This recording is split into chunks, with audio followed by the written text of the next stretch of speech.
반갑습니다. 성도 여러분. 6월 25일 토요일 부산진 오늘의 묵상입니다. 오늘 저희가 함께 나누신 말씀은 사무엘상 31장 1절부터 13절까지의 말씀입니다.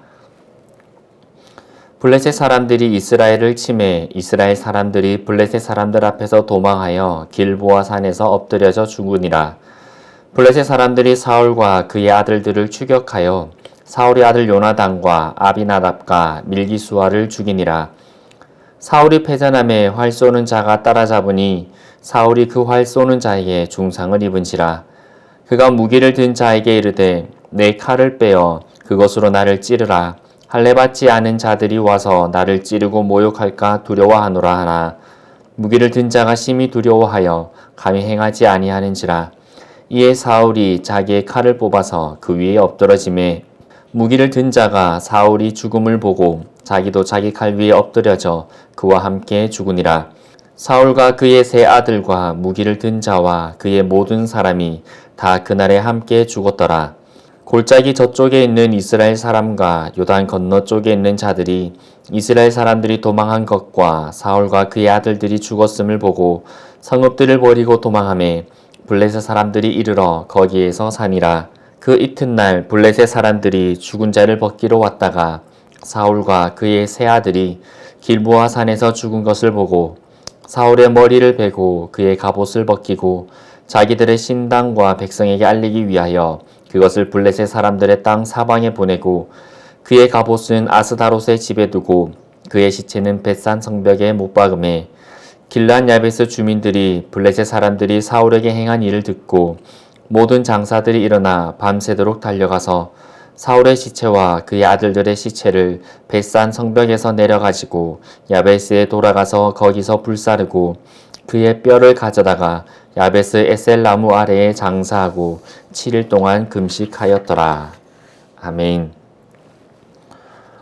오늘 말씀은 사울 왕의 마지막 모습을 보여줍니다. 참 비참하고 슬픈 결말을 보여줍니다. 사울은 왕으로서 어떤 사람이었을까요? 사울은 이스라엘의 왕정을 시작하였고 또 그 제도를 정착시킨 초대 왕이었습니다. 그는 키가 크고 용맹하며 겸손하고 지혜로운 사람이었습니다.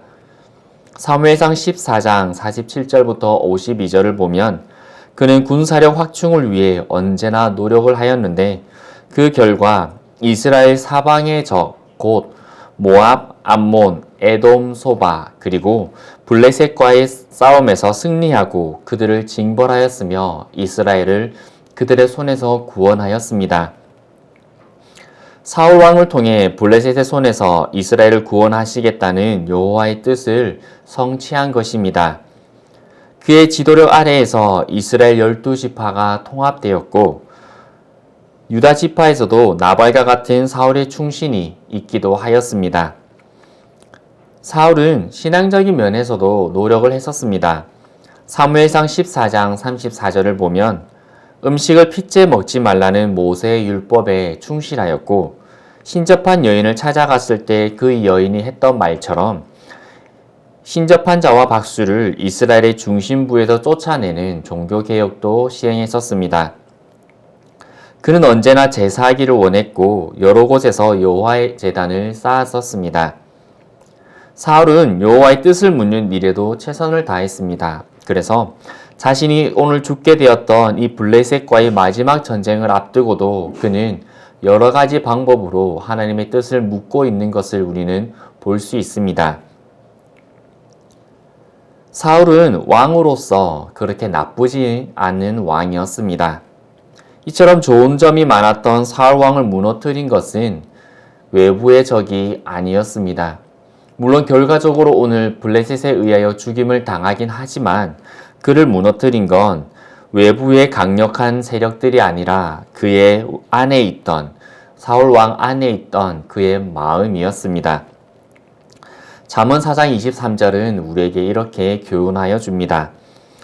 모든 지킬 만한 것 중에 더욱 내 마음을 지키라. 생명의 근원이 이에서 남이니라. 아멘. 안타깝게도 사울은 자신의 마음을 지키지 못했습니다. 무엇으로부터 지키지 못했을까요? 먼저는 승리의 자만심과 교만으로부터 자신을 지키지 못했습니다. 사무엘상 15장에서 하나님께서 아말렉을 진멸하라고 하셨던 전쟁에서 사울 왕은 대승을 거두었습니다. 아말렉 왕 아각을 사로잡았고 수많은 전쟁의 전리품을 남겼습니다. 이에 사울은 승리에 도취되었습니다. 그래서 전쟁 후에 하나님께 감사의 제사를 드렸던 것이 아니라 자신을 위한 기념비를 세웠습니다. 그는 승리에 도취되어 자신이 지금 무슨 일을 하고 있는지, 하나님 앞에서 어떤 길에 서 있는지를 깨닫지 못했습니다. 하나님께서 자신을 버리실 만큼 자신의 삶이 잘못되었다는 것을 깨닫지 못했던 것입니다. 하나님의 선지자가 가서 그 일을 알려줬을 때 그때야 사울 왕은 자신의 잘못을 깨달았습니다. 그리고 진심으로 그는 하나님의 그 심판이 두려웠습니다. 그래서 돌아가려는 사무엘을 붙잡아서 그 겉 옷자락이 찢어질 만큼 간절히 붙들었습니다. 하지만 사무엘은 그에게 하나님의 뜻이 변하지 않으실 거라고 경고하여 줍니다. 그러자 사무엘을 붙잡고 간청하는 말이 하나님께서 자신의 죄를 용서해 주시고 회복시켜 달라고 고백하는 것이 아니라 사무엘로 하여금 자신과 같이 가서 예배를 드려달라라는 것이었습니다. 그것은 자신이 회복하기 위한 예배가 아니라 백성의 장로들 앞에서 자신의 체면을 세워달라라는 그러한 요구였습니다. 여러분, 자만심이 언제 생길까요? 내 마음에 교만이 언제 생기게 될까요? 하나님을 바라보지 않고 사람을 바라볼 때 우리의 마음속에 자만심과 교만함이 생깁니다. 하나님을 바라보면 결코 사람이 교만할 수 없습니다. 누군가 하나님을 바라본다 라고 하면서 나는 정말 하나님을 믿는다 라고 얘기하면서 그의 삶이 자만심과 그 교만함에 빠져 있다면 그것은 필히 하나님을 바라보고 있는 것이 아닙니다. 어떻게 피조물된 인간이 창조주된 하나님 앞에서 교만할 수 있겠습니까? 어떻게 하나님의 집이며 하나님께서 거하시는 교회에서 인간의 직분을 가졌다고, 그 교회에 오래 다녔다고, 그 교회의 목회자라고 교만할 수 있겠습니까? 결코 그럴 수 없습니다. 사울은 사람을 바라보았고 그에 따른 자만심과 교만으로부터 자신을 지키지 못했던 것입니다. 처음에는 작은 자만심과 교만이었습니다. 하지만 결국 그것은 사울을 무너뜨리는 마음이 되었습니다. 다음으로 사울 왕은 두려움과 그 두려움으로부터 나오는 질투로부터 자신의 마음을 지키지 못했습니다. 사울은 유독 다윗과 관련된 일들에서 이성을 잃어버리고 포악하고 잔인한 모습을 보여줍니다.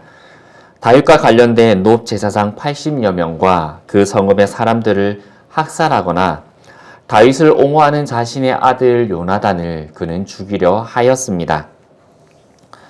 사울은 다윗에게 자신의 왕국을 빼앗길 것이라는 그 두려운 마음에 사로잡혀서 이전에 좋았던 모습들을 다 잃어버리게 된 것입니다. 이 두려움이 다윗과의 관계만 끊은 것이 아니라 하나님과의 관계도 끊어버렸습니다. 오늘 말씀의 배경이 되는 전쟁에 대해 하나님께 사울 왕은 묻지만 하나님께서는 응답하시지 않습니다.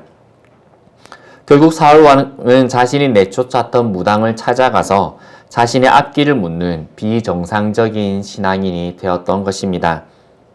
그리고 오늘 블레셋과의 전쟁에서 스스로 목숨을 끊는 것 말고는 할 수 없었던 또 다른 방법을 찾을 수 없는 안타까운 선택을 하게 됩니다. 또한 사울 왕의 리더십의 실패는 그 한 사람의 실패로 끝나지 않았습니다. 사랑하는 아들 요나단과 그 모든 아들들이 죽임을 당하였고 그의 충신들도 죽었습니다. 그의 시체는 죽어서까지 비참함을 당하게 됩니다. 또한 이 전쟁 이후 블레셋 영토가 크게 확장되는데 가나안 땅 중심부를 중심으로 반원 모양으로 블레셋이 차지하게 됩니다. 그래서 이스라엘은 언제라도 어디에서라도 블레셋의 침공을 당할 수밖에 없게 되는 위태롭고 두려움 속에서 살아가게 되었습니다. 자신의 마음을 지키지 못했던 사울 왕의 결말은 자신과 자신의 가정과 자신의 공동체와 나라에 큰 비극을 안겨주었습니다. 우리는 우리의 마음을 잘 지키고 있습니까? 내 일이 조금 잘 풀리면 하나님의 말씀 중에 조금 어겨도 될 것 같아 보이는 것, 가벼워 보이는 것들에 대해서는 이 정도는 괜찮지 뭐 하면서 그 말씀을 그냥 넘겨버리지는 않습니까? 내 삶에 조금이라도 위협되고 내 삶을 흔들 것 같은 일들에 대해서는 하나님보다 그 일을 더 크게 여기며 하나님보다 그 일에 더 충실하지는 않습니까? 내 삶에 고난이 찾아오고 금방이라도 넘어질 듯 위태위태한데 교회에 와서는 사람들이 볼까봐 사람들의 눈 때문에 내 직분 때문에 내 체면 때문에 하나님께 울부짖어 부르짖어 기도하지 못하고 슬쩍 왔다 갔다 하지는 않으십니까? 사람의 눈치가 무슨 의미가 있습니까? 우리가 사람의 눈치를 본다 한들 그들이 내 인생을 내 영혼을 책임져 주지 못하는데 우리는 누구의 눈치를 보며 살아가고 있습니까? 내 얼굴이 나의 영혼을 책임져 주지 못하는데 나는 나의 체면을 그토록 중요하게 여길 이유가 있겠습니까? 우리의 마음은 어디를 더 향하고 있습니까? 중심을 보신 하나님께 보여드릴 우리의 중심에는 과연 무엇이 있습니까? 아무래도 사울왕의 이야기를 통해서는 성도님들께 격려의 메시지보다는 경고의 메시지를 더 전할 수밖에 없습니다. 왜냐하면 사울왕의 삶이 그렇게 되어서는 안 된다라는 경고의 본이 되어지기 때문입니다. 하지만 이러한 경고의 메시지를 통해서 우리가 우리의 삶을 되돌아본다면 하나님께서는 우리를 회복시키시고 우리의 삶에 약속하셨던 것들을 다시 한 번 더 이루어 나가실 줄 믿습니다. 또한 그것들이 나의 세대, 우리의 세대뿐만 아니라 우리의 다음 세대까지 이어지게 하실 줄 믿습니다. 오늘 하루 무엇보다 우리의 마음을 지킴으로써 하나님께서 약속하신 온전한 회복과 그 은혜가 우리 교회 성도님들의 삶에 가득하시기를 주님의 이름으로 소망합니다. 함께 기도드리겠습니다. 지금도 우리의 중심을 살펴보고 계신 아버지 하나님, 오늘 우리가 살아가면서 우리의 마음은 어떻게 지켜나가고 있는지를 되돌아보기를 원합니다. 처음 시작이 참 좋았던 사울 왕이었고 왕으로서는 참 좋았지만 하나님 앞에서 그 마음을, 그 중심을 지키지 못함으로 말미암아 안타까운 비극을 맞이한 우리가 경각심을 가지고 살펴보아야 될 그 신앙의 본이 되었던 사울왕을 통하여 이 시간 우리의 삶을 되돌아보기를 원합니다. 그래서 하나님, 우리의 삶에 회복돼야 될 것들 회복되고 부셔져야 할 것들 부셔지고 무너져야 할 것들 무너지고 세워져야 할 것들 다시금 은혜로 세워져서 참으로 하나님께서 약속하신 그 은혜들이 다시 한 번 더 우리들의 삶에 온전히 완성되어지기를 하나님 은혜 더하여 주옵소서.